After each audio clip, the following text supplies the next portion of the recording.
आज की इस लेक्चर में मैं आपके साथ डिस्कस करूंगा यूट्रोफिकेशन, उसकी डेफिनेशन, उसका बेसिक कंसेप्ट, उसकी काजेज, उसकी कंसिक्वेंसेस और उसको स्लो डाउन करने के लिए उसके रेकमेंडेशन कौन कौन सी हैं। तो सबसे पहले मैं आपको उसकी बेसिक डेफिनेशन बताता हूं और उसके बाद बेसिक कंसेप्ट जो है ना, अगर वो सुनेंगे तो आप कंप्रीहेंसिवली समझ पाएंगे। इसकी बेसिक डेफिनेशन पहली स्लाइड में है। Eutrophication is a rate of increase in the supply of organic matter in any of ecosystem, के rate of supply of organic matter जो है किसी भी इकोसिस्टम में, उसको इंक्रीज करने होने को या इंक्रीज करने को हम यूट्रोफिकेशन कहते हैं।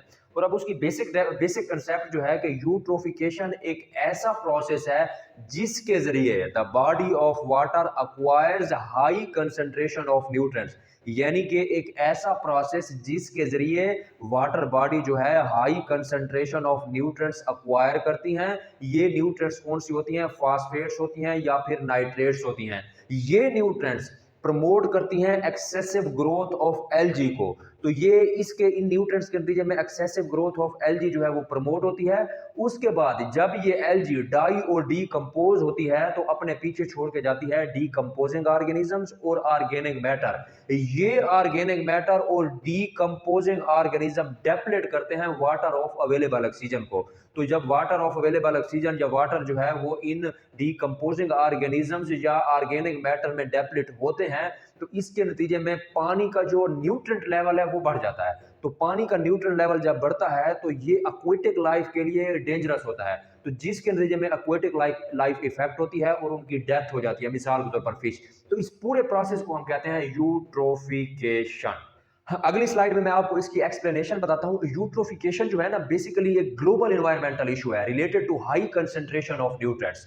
यूट्रोफिकेशन एक नेचुरल और स्लो एगिंग प्रोसेस है, मगर ह्यूमन एक्टिविटीज जो हैं उन्होंने इस प्रोसेस को स्पीड अप कर दिया है। ये एक ऐसा प्रोसेस है जो कि एल्गी की एक्सेसिव ग्रोथ या एल्गी की एक्सेसिव प्रोडक्टिविटी से रिलेटेड है। ये जो एल्गी की एक्सेसिव ग्रोथ और एक्सेसिव प्रोडक्टिविटी है, इसने ग्रेटली इफेक्ट किया है किसको? एक्वेटिक लाइफ को, एनिमल लाइफ को, ह्यूमन लाइफ को।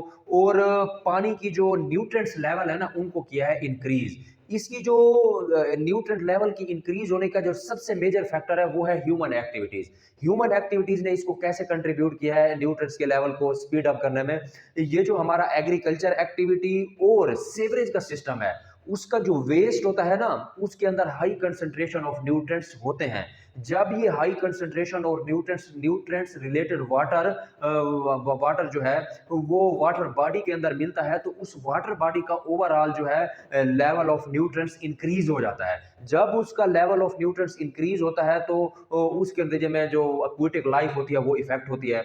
तो आमतौर पर ये देखा गया है कि तमाम लिविंग ऑर्गेनिजम्स जो होते हैं ना, उनको प्रॉपर अमाउंट ऑफ न्यूट्रिएंट्स की जरूरत होती है, क्योंकि ये बड़ी डायनामिक्स होती हैं। नेचर ने इनको न्यूट्रिएंट्स जो प्रोवाइड किए हैं वो एक्यूरेट प्रोवाइड किए हैं, यानी जितनी उनकी नीड है उतने ही न्यूट्रिएंट्स इन एक्वेटिक बॉडीज को नेचर ने प्रोवाइड किए हैं। क्योंकि टू मच और टू फ्यू न्यूट्रिएंट्स अवेलेबिलिटी जो है नेचर की तरफ से इन वाटर बॉडी को, वो इनकी लाइफ के लिए थ्रेटनिंग हो सकती है। इसलिए नेचर ने चूंकि इनको इनकी जरूरत के मुताबिक न्यूट्रिएंट्स प्रोवाइड किए हैं, मगर ह्यूमन एक्टिविटी जो है उसने इसमें ग्रेटली कंट्रीब्यूट किया है। तो ये जो न्यूट्रिएंट का लेवल इंक्रीज हुआ है, इसके नतीजे में वाटर बॉडी का न्यूट्रिएंट लेवल इंक्रीज हुआ है, तो उसके नतीजे में जो लिविंग ऑर्गेनिज्म है उनकी लाइफ जो है इफेक्ट हुई है और उनकी डेथ हो रही है। तो ये था एक मोटा मोटा जो है अपना यूट्रोफिकेशन। तो अब मैं आपके साथ डिस्कस करता हूं यूट्रोफिकेशन का एडवर्स इफेक्ट।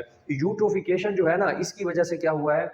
यूट्रोफिकेशन जो है it increase the incident of fish kills. Eutrophication के नतीजे में चूंकि वाटर बॉडी का न्यूट्रिएंट लेवल बढ़ता है, तो बढ़ने की वजह से एक्वेटिक लाइफ की डेथ होती है। तो it increase the incident of fish kill के इंसिडेंट्स में इंक्रीज हुआ है। तो दूसरे नंबर पर वाटर ट्रांसपेरेंसी जो है वो डिक्रीज हुई है वाटर बॉडी की। तीसरे नंबर पे क्या है? वाटर का जो टेस्ट और ऑर्डर है वो अफेक्ट हुआ है, उसकी प्रॉब्लम्स जो है वो क्रिएट हुई हैं। चौथे नंबर पे एक्वेटिक लाइफ की चूंकि डेथ हो जाती है highly nutrients in water body की वजह से, तो बायोडाइवर्सिटी जो है वो डिक्रीज हुई है। अब लास्ट में मैं आपके साथ इसकी डिस्कस करता हूं रिकमेंडेशन। इसकी रिकमेंडेशन मैं आपको ये देता हूं कि limit the amount of nutrients entering into the lake, river, stream or any other body water body, के किसी भी वाटर बॉडी के अंदर जो अमाउंट ऑफ न्यूट्रिएंट्स आ रही हैं किसकी वजह से, सीवरेज या एग्रीकल्चर एक्टिविटी की वजह से जो उनका वेस्ट है लिक्विड फॉर्म में उसके साथ आ रही है, आप उनकी अमाउंट ऑफ इंटरिंग जो है उनको लिमिट करें। ठीक है, उसके अलावा ये है कि रिमूव करें डिसोल्व्ड न्यूट्रिएंट्स को वाटर बॉडी से, कि वाटर बॉडी से न्यूट्रिएंट्स को आप डिसोल्व करें, केमिकली कर लें या फिजिकली कर लें। तीसरे नंबर पे हार्वेस्टिंग करें या मैकेनिकल रिमूवल करें हाई हाई प्लांट्स और किसके अलावा, उसके अलावा एलजी का, कि एलजी और हाई प्लांट्स का वाटर बॉडी से मैकेनिकल रिमूवल करें या फिर उनको हार्वेस्ट करें, जिसके नतीजे में उनकी जो स्ट्रेंथ है, उनकी जो नंबर ऑफ प्लांट्स हैं वो कम होंगे और वाटर जो है वो कम न्यूट्रेंट होगा।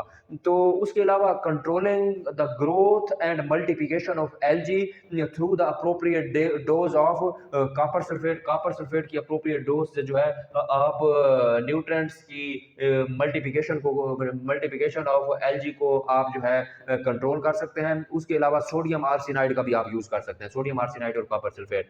जो लास्ट में उसने बताया कि सोर्स ऑफ न्यूट्रिएंट्स जो है ना उसको डिक्रीज करें, जैसे मैंने आपको थोड़ा सा बताया। उसके अलावा रिड्यूस फर्टिलाइजर इनपुट, जो वाटर बॉडी के अंदर फर्टिलाइजर की इनपुट आ रही होती है, क्योंकि फर्टिलाइजर में भी हाई न्यूट्रिएंट्स होते हैं, उनको भी आप रिड्यूस करें। तो ये था मेरा आज का लेक्चर जिसमें मैंने आपको यूट्रोफिकेशन के बारे में कंप्रीहेंसिवली बताया। मिलते हैं अगले लेक्चर में। Thank you.